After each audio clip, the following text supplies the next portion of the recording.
दोस्तों, ये कितनी शर्म की बात है कि जिस देश से हमारे रिश्ते रोटी और बेटी से कितने मजबूत हैं, वैसे रिश्ते हैं। हमारे लिए कितनी शर्मसार की बात है कि नेपाल की बेटी को हमारे देश में मार दिया जाता है। और जिस कॉलेज में मारा जाता है, अब वो लड़की एक आवारा लड़के के शिकार हो जाती है। और जिस यूनिवर्सिटी के आईआईटी यूनिवर्सिटी कैंपस में वो पढ़ती थी, वहाँ का प्रशासन ने उसको न्याय दिलाने के बजाय बल्कि नेपाल के स्टूडेंटों को बेइज्जत किया। इन प्रशासन ने हिंदुस्तान को शर्मसार करने की कोशिश की। नेपाल की बेटी के आईआईटी यूनिवर्सिटी कैंपस में पढ़ने आई थी, उसके अपने सपने थे, उनको बुनने के लिए आई थी, लेकिन यहाँ उसके साथ अत्याचार हुआ और हम उसके साथ में न्याय ना दिलाने के साथ उसको पल पल बेइज्जत किया। जब बेटी के साथ में अत्याचार हुआ तो कॉलेज के प्रशासन ने कार्रवाई करने के बजाय उसको बेइज्जत किया। आप देख सकते हो इस वीडियो में, ये वही दो प्रिंसिपल या उनका स्टाफ है जो यहाँ तक कह दिया कि जितनी तुम्हारे देश की जीडीपी है, उतनी पैसे तो हमारी सरकार तुम लोगों को खिलाने में खर्च कर रही है। ये यहाँ का प्रशासन रहा कैंपस का। इन प्रशासन ने हिंदुस्तान को शर्मसार करने की कोशिश की। उस बेटी का क्या कसूर था? क्या ये कसूर था कि नेपाल से वो हिंदुस्तान पढ़ने आई थी, कि आईआईटी यूनिवर्सिटी में उसने दाखिला लिया, वहां साइंस कंप्यूटर साइंस की स्टूडेंट थी, ये उसकी गलती थी? आप बताइए। जो कैंपस का प्रशासन है, उन्होंने उसको छिपाने की कोशिश की, लेकिन सच्चाई थी। उनके छिपने से क्या वो सच्चाई को छिपा सकते थे? क्या नहीं ना, वो सच्चाई निकल के सामने आई।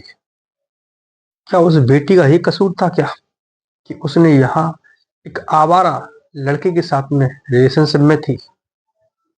नेपाल की वो बेटी जहाँ पर सीता माता का जन्म हुआ था, वो हमारे देश में आई। उस देश की बेटी का ये कसूर रहा कि हमारे देश में वो पढ़ने आई, इसीलिए उसको मार दिया गया। इसके जिम्मेदार कौन था? क्या प्रशासन इसका जिम्मेदार रहा? उसने शिकायत भी की थी। एक इनका एक डिपार्टमेंट होता है, उसमें उस बेटी ने 1 तारीख को उसकी कंप्लेंट करती है।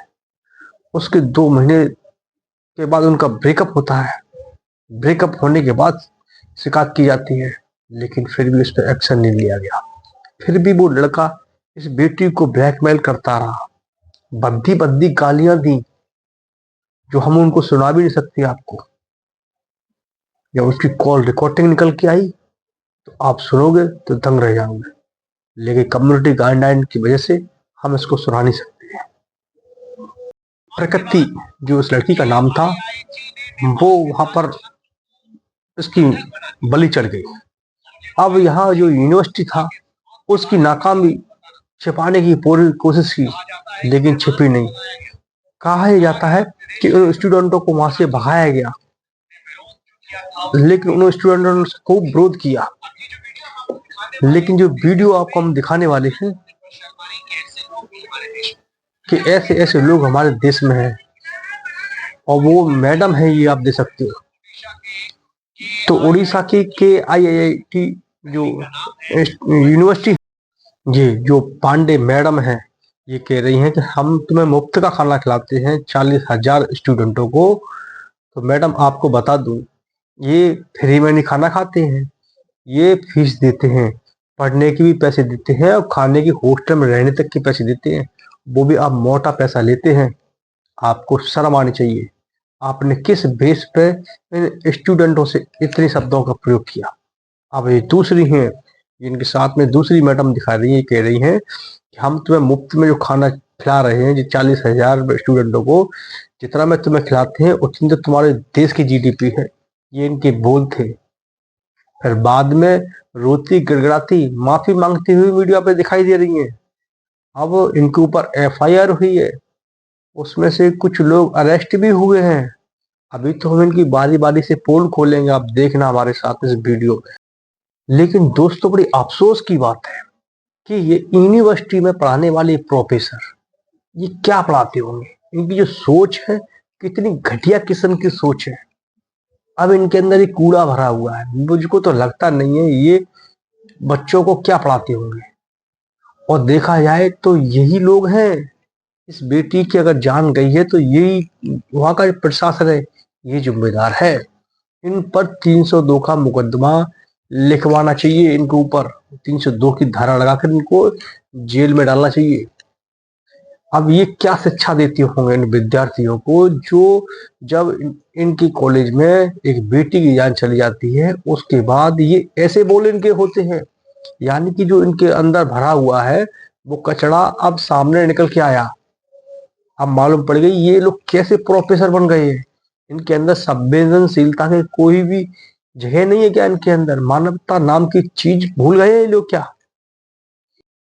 अब ऐसे समय में ऐसी बातें, वो उस बेटी को शिकायत करने के बाद भी उन पर एक्शन नहीं लिया गया।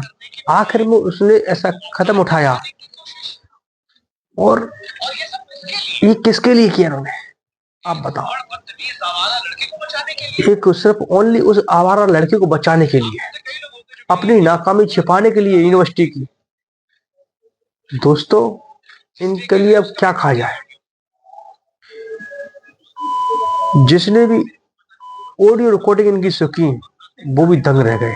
गालियां देता हुआ बार बार वीडियो में दिखाई दे रहा है। इसके कई वीडियो हैं जो सोशल मीडिया पे वायरल हुए हैं, उनमें गालियां देते हुए दिखाई दे रहा है, सुनाई पड़ रही है बिल्कुल। और इस वीडियो को सुनने के बाद आपका खून खोल जाएगा। अगर आपको ऐसा लगेगा ये लड़का अगर सामने आपके हो तो इसकी वो पिटाई लगा दी जाए, तो ये याद रखें। लेकिन फिर भी इसको बचाने की कोशिश करते हैं। ये अतुल श्रीवास्तव लड़का है जो बराबर लगातार इस लड़की को ब्लैकमेल कर रहा था, लगातार गाली पे गाली दे रहा था। अब नेपाल के जो व्यक्ति हैं उनका सभी का विश्वास इस देश के ऊपर से हट गया। 144 जो हमारे यहाँ जनसंख्या, उन पर से विश्वास हट गया। प्रकृति जो थी उसको मजबूर किया गया कि उसने ऐसा कदम उठाया, और इसका सारा जिम्मेदार यूनिवर्सिटी का वो सारा प्रशासन है। क्यों है कि उसने अपनी कंप्लेंट, उनका एक पोर्टल होता है, उस पोर्टल पर अपनी कंप्लेंट दर्ज कराई थी। उसके बावजूद भी कॉलेज के प्रशासन ने उस पर कोई एक्शन नहीं लिया था। अब यहाँ जो भारत देश और नेपाल के रिश्तों में भी तकरार आने लगी है, मात्र किसके लिए कि इन्होंने उस पर सही ढंग से निर्णय नहीं लिया। छात्रों को रात के अंधेरे में बिना पैसे, बिना खाना और बिना किसी आश्रय के यूं ही सड़कों पर भटकने के लिए छोड़ देता है। जो कॉलेज का सेकंड होना चाहिए था, वही उनका सबसे बड़ा दुश्मन बन गया। कुछ स्टूडेंट्स अभी तक शौक में समझ नहीं पा रहे हैं कि जो हुआ वो सच था या वो बुरा सपना। हम सच के सामने आने की उम्मीद तो करते हैं, पर डर इस बात का भी है कि हर कहानी की तरह इस मुद्दे से भी दुनिया आगे बढ़ जाएगी।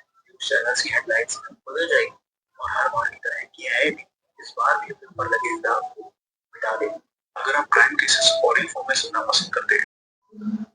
अब यहाँ जो कलिंगा टेक्निक जो KIT यूनिवर्सिटी है, तो वहाँ पर जो स्टूडेंट थे उनको बंद कर दिया जाता है हॉस्टल के अंदर, उनके साथ मारपीट की जाती है। तो वहाँ वो फोन में सारी चीज़ें रिकॉर्डें कर लेते हैं, कुछ वायरल कर देते हैं। तो उनके अंदर वो दर्द छिपा हुआ था, जब बाहर निकलते हैं तो वो सारी चीज़ें बताते हैं। ये बनी हुई कहानी नहीं है, ये सच है। बिल्कुल जो लोग वहाँ फंसे हुए थे उन्होंने सारी कहानी बताई। उसके बाद भी जब ये अपने देश छोड़कर, इंडिया देश छोड़कर अपने नेपाल के लिए बाई ट्रेन जा रहे थे, तो रेलवे स्टेशन पर वहाँ पर जो पुलिस फोर्स था, तब भी इनकी पकड़ पकड़ के इनकी वीडियो फोटो जो बने हुए थे उनको सभी को डिलीट कर रहे थे। इनके फोन छुड़ाने की कोशिश की जा रही थी, लेकिन वहां पर इनकी नोकझोंक होती है। वो कह रहे हैं कि आप लोग अभी, आप लोगों के वीडियो सारे मेरे पास है, मैं उनको वायरल कर दूंगा। तब वो पुलिस वाला था, तब पीछे हटते हैं। आप इस वीडियो में भी देख सकते हो, ऐसे काफी वीडियो वायरल हुए। लेकिन बात होती है कि उस बेटी की जान तो चली गई, लेकिन उसको न्याय मिलेगा नहीं, न्याय मिलेगा पता नहीं। लेकिन जो श्रीवास्तव लड़का है, जिसका वो जिम्मेदार है, साथ में प्रशासन है, ये सभी नेता बड़े पैसे और दबदबे के आगे ये सच को छिपाने की पूरी कोशिश करते हैं। न्याय नहीं मिल पाता है और यहाँ किसी न किसी को बचाने की कोशिश की जाती है। वो बस एक बड़े रौब के कारण ये सारा होता है। ये लेके कब तक चलेगा? क्या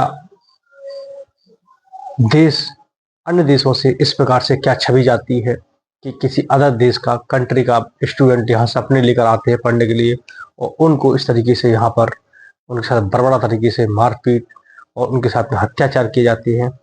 तो इसका क्या संदेश विश्व में जाता है कि भारत देश ऐसा भी है, वहाँ पर इस प्रकार का वहाँ सिस्टम है, उस पर उंगली उठती है तो कहीं ना कहीं देश को झुकना पड़ता है। तो ऐसे केसों पर अगर सरकार कड़ी से कड़ी कार्रवाई करे, सख्ती से पेश आए, थोड़ा इस पर अनुशासन रखा जाए, तो इस तरह की जो वारदातें होती हैं वो यूनिवर्सिटी और कैंपसों के अंदर नहीं हो। हमारी इस कहानी को बताने का ही पर्पस था कि आपको इस प्रकार की घटनाओं से जागरूक करना हमारा काम है।